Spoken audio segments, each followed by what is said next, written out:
Welcome to Mouni media. இன்றைக்கி இந்த வீடியோவில் இப்போ ரீசெண்டாக பொங்கலுக்கு முன்னாடி ரிலீஸ் ஆன மதகஜராஜா மூவி எப்படி இருக்குது அப்படின்றத பற்றி தான் பார்க்க போகிறோம்.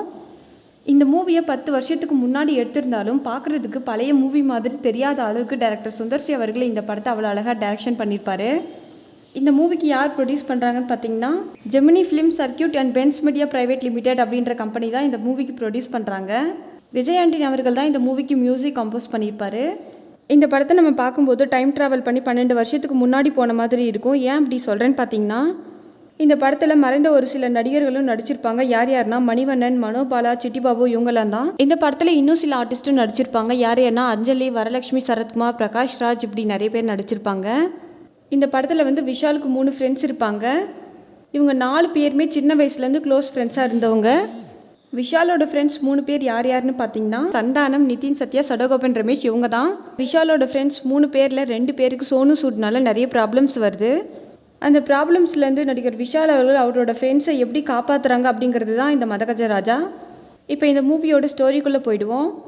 இந்த மூவியை பார்த்தவங்க எல்லாருமே என்ன சொல்லியிருப்பாங்கன்னு பார்த்தீங்கன்னா இந்த மூவியை ஃபுல்லாக தூண் மாதிரி தாங்கி பிடிச்சது சந்தானம் அவர்களோட காமெடின்னு தான் சொல்லியிருப்பாங்க. ஏன்னா இந்த மூவி ஃபுல்லாக சந்தானத்தோட காமெடி தான் இருக்கும். இன்னும் சொல்லப்போனால் சந்தானம் இல்லைனா படம் கண்டிப்பாக ரொம்ப போரிங்காக இருந்திருக்குன்னு நிறைய பேர் சொல்கிறாங்க.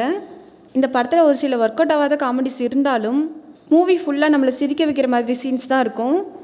படத்தோட ஃபர்ஸ்ட் ஹாஃப் தான் இவ்வளோ காமெடியாக இருக்குன்னு பார்த்தீங்கன்னா படத்தோட செகண்ட் ஹாஃபில் மனோபாலா கலக்கியிருப்பார். மூவியோட செகண்ட் ஹாஃபில் மனோபாலாவோட காமெடிஸ் எல்லாம் பார்த்துட்டு ஆடியன்ஸ் பயங்கரமாக சிரிச்சிருப்பாங்க. அவங்க சிரிச்ச சத்தம் எப்படி இருந்துச்சுன்னா தியேட்டரில் வர சவுண்டை விட அவங்க சிரிச்ச சத்தம் தான் அதிகமாக கேட்டுச்சு. அந்த அளவுக்கு மூவி ஃபுல்லாக காமெடியை வச்சு மாஸ் பண்ணியிருப்பாங்க. சுந்தர்சி டைரக்ஷன் பண்ணுற படம்னா எப்படி இருக்கும் அப்படிங்கிறத எல்லாருமே பார்த்துருப்பாங்க. இந்த படத்தில் விஷால் பார்த்திங்கன்னா பயங்கர யூத்தாக இருப்பார். ஏன் அப்படி சொல்கிறேன்னா 6 பேக்ஸ்லாம் வச்சுட்டு மாசாக நடிச்சிருப்பார். இந்த மாதிரியான மூவிஸ்லாம் நம்மளால் திரும்ப பார்க்க முடியுமான்னு தெரியல. ஆனால் டைரக்டர் சுந்தர்சி, சந்தானம் இவங்கெல்லாம் நினச்சா கண்டிப்பாக பார்க்க முடியும்னு தான் தோணுது. மதகஜராஜா படத்தை பார்த்துட்டு ஆடியன்ஸ் எல்லாரும் சொல்கிற ஒரே விஷயம் என்னன்னு பார்த்தீங்கன்னா நடிகர் சந்தானம் அவர்கள் என்னதான் ஹீரோவாக நடிச்சிட்டு இருந்தாலும் இந்த மாதிரி கொஞ்சம் அடிக்கடி காமெடி மூவிஸில் நடித்தா நல்லாயிருக்கும் அப்படிங்கிறது தான்.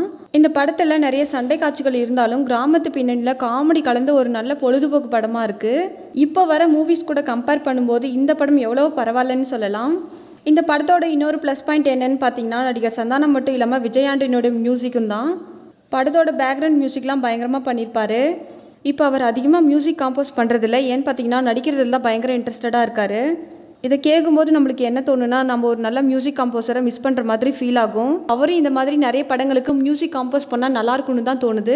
இந்த படம் கமர்ஷியல் ரீதியாக சக்ஸஸ் ஆகி ஹிட் கொடுத்துருக்கு. ஸோ அந்த அளவுக்கு எல்லாருமே அவங்களோட ஹார்ட் ஒர்க்கை ப்ரெசென்ட் பண்ணியிருக்காங்க. ரீசெண்டாக சுந்தர்சி ஒரு ப்ரெஸ் மீட்டில் என்ன சொல்லியிருக்காருன்னு பார்த்தீங்கன்னா இந்த படம் ஒரு கமர்ஷியல் ஹிட் படம், அது மட்டும் இல்லாமல் ஆடியன்ஸ் நிறைய பேர் ரசிச்சிருப்பாங்க. இப்படி பல பாசிட்டிவ்ஸ் இருந்தாலும் ஒரு அப்ரிஷியேஷன் இல்லாதது ரொம்ப கஷ்டமாக இருக்குது அப்படின்னு பேசியிருக்காரு. தெரிஞ்சு நிறைய பேர் இந்த மூவியை பார்த்துருப்பீங்கன்னு நினைக்கிறேன். உங்களுக்கு யாரோட காமெடிஸ் பெஸ்ட்டாக இருந்ததுன்றதை கமெண்ட்டில் சொல்லுங்கள்.